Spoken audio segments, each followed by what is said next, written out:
German beauty queen. Germany की खूबसूरत हसीना। Germany की ब्यूटी क्वीन जो हर नौजवान का ख्वाब थी, एक दिन रमजान के रोजे का पूछने लगी। मैंने बताया, आज मैं रोजे से हूं।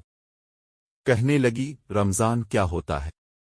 मैंने वजाहत की, और चंद दिनों बाद वो दफ्तर में हिजाब पहन कर आ गई। सब हैरान। उसने कहा, मैं मुसलमान हो गई हूं।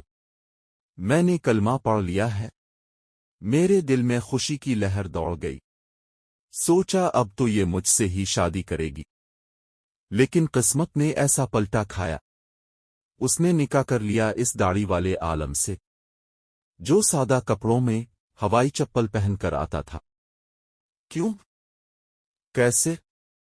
पूरी कहानी जानने के लिए मुकम्मल वीडियो देखें। यूएस मॉरल इस चैनल पर पूरी कहानी देखें।